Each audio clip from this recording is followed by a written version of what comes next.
Welcome to my annual masterclass on how to get good at fingerstyle blues guitar. Whether you already play tunes, but you struggle to play through them without looking at the tab or without making too many mistakes, or if you're just getting started with fingerstyle and you just want to know how to get your thumb and fingers to behave, to do what you want them to do, this is the place to be to learn a simple, structured path for playing fingerstyle blues repertoire with confidence and conviction. I'm David Hamburger. I've been teaching online for almost 10 years and in print and in person for more than 25 years. And this is the first in a 3-part series on how to learn to play blues tunes, turn them into complete songs, and make them your own. Now, when I started learning how to play fingerstyle blues, I had all the usual stuff. I had tab and I had records, and I didn't have a way to learn how to play like this except by learning someone else's tab or trying to figure out what was going on a record that I had. So I had the Ken Perlman book, and I had The Art of Ragtime Guitar by Richard Saslow, and there were Stefan Grossman's columns in the back of Guitar Player. And then I had records of people like Dave Van Ronk and Roy Bookbinder and Mississippi John Hurt and Ry Cooder. And so I would learn, 8 or 12 bars of something at a time. Like, I would learn something from one of those Guitar Player columns, or learn a guitar break that was like the intro to a Dave Van Ronk arrangement, or the break on a Roy Bookbinder thing. But since I didn't sing, I'd be like, okay, great, I got these 8 bars that sound really good, but I can't just play them over and over. What am I going to do to turn this into something that sounds like a real song? And eventually I figured out, well, if I start with the tune and then I put like maybe an intro at the beginning and maybe put that same thing at the end as an outro and maybe come up with some variation on the melody, eventually I could sort of build a whole arrangement out of these little building blocks.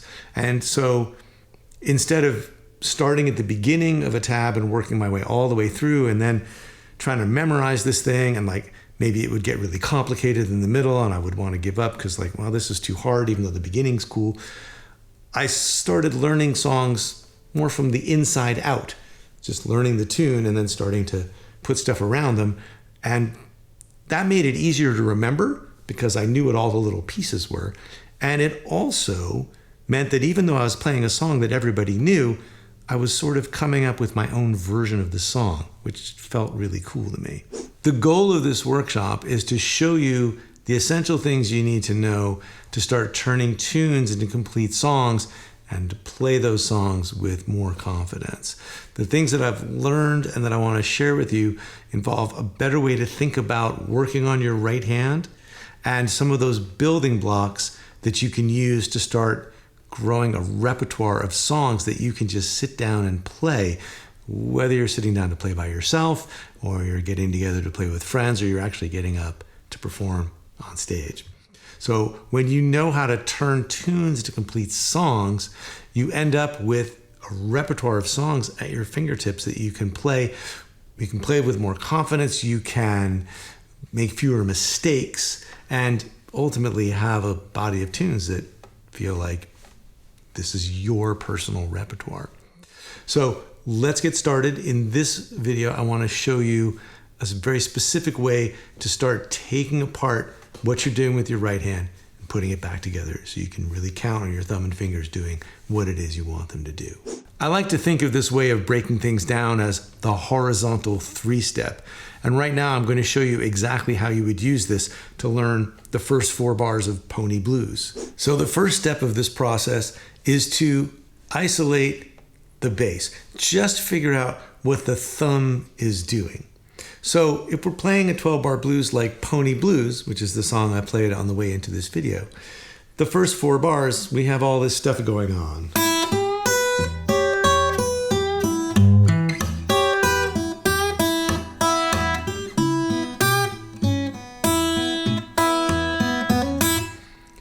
Now we could simplify that a little bit and really just play the melody to the tune and keep the bass as simple as possible, and we'd have this.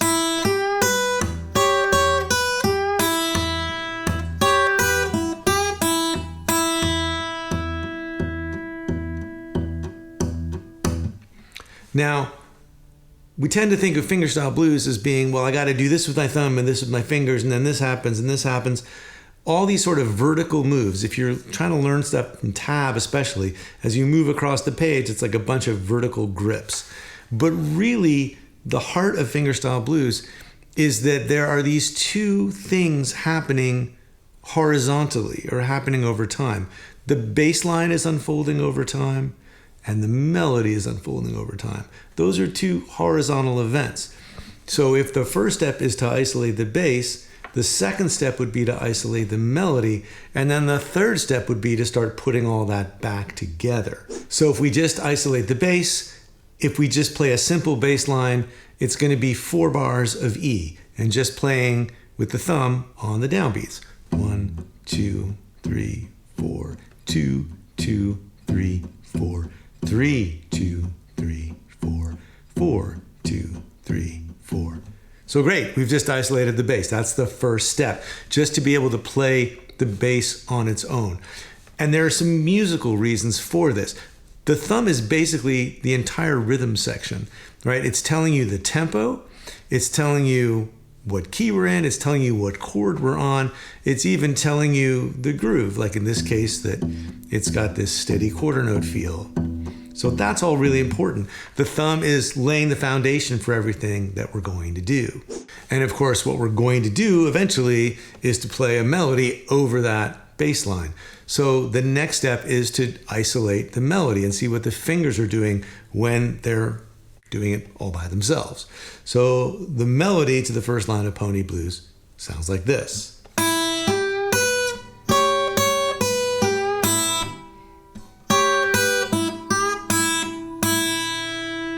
So first you've got to just work out, well, where are the notes and what are they doing?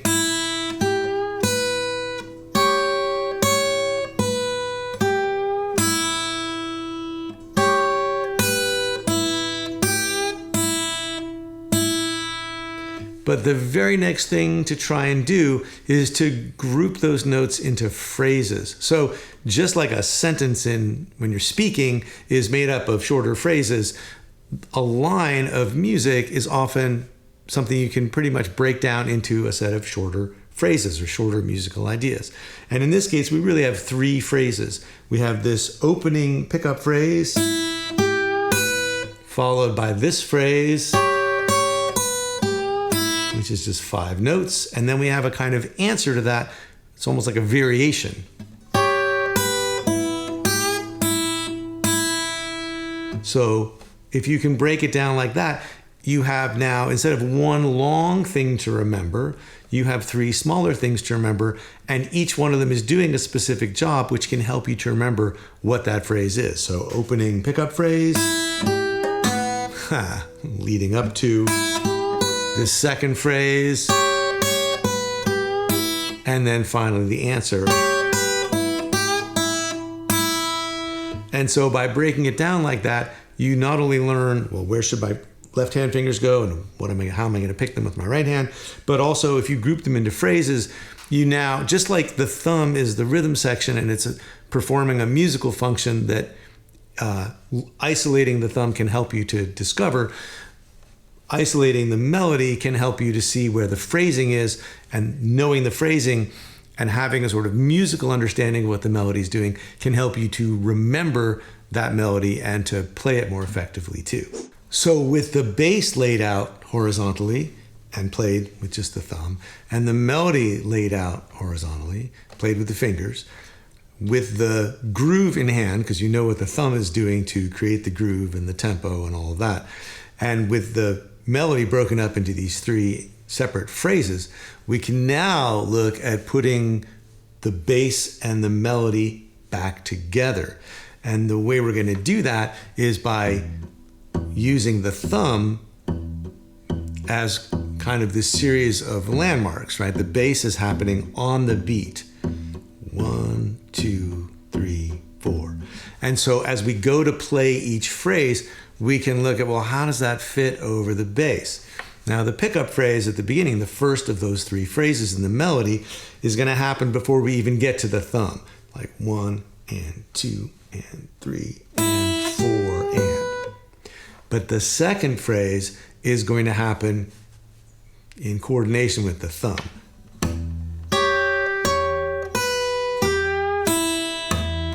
So that's happening within one bar. 1, 2, 3, 4 in the bass. And then the melody's doing 1 and 2 and 3 and 4 and. So we can count with the thumb 1 and 2 and 3 and 4 and we can see where the melody falls. 1 and 2 and 3 and 4 and. But since we've already worked out the bass, we know it's just doing this. We already know that the melody is supposed to be going.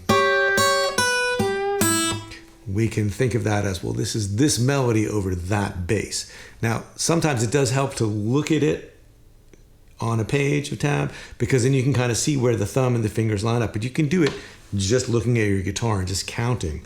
1 and 2 and 3 and 4 and. And what you're looking for is, when is the melody happening on a strong beat, on a 1, 2, 3, or 4? And when is it happening on an and in between? Because if it's happening on a strong beat, on 1, 2, 3, or 4, it's being played as a pinch, meaning the thumb and the fingers are playing at the same time. Like that. But if it's happening on an and, 1 and, then it's happening in between bass notes, and you're going to play the note with just your finger while the thumb is not actually doing something.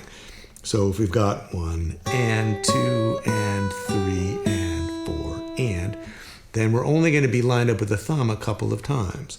1 and 2 and 3 and 4 and. So only on beats 2 and 3. 1 and 2 and 3 and 4 and. And you can break it down into a small practice unit as this, just one measure, just making sure that you can go. All right, there's the bass, here's the melody. All right, and now when you put them together, 1 and 2 and 3 and 4 and. And then you go on and do that with the next phrase, which happens in the next bar.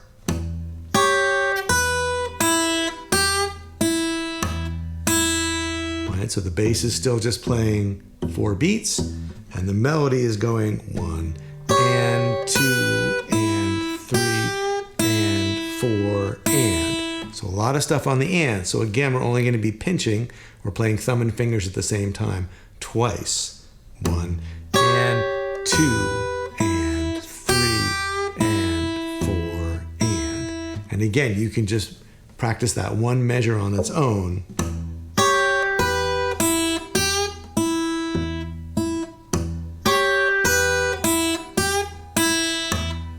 Until that timing is rock solid.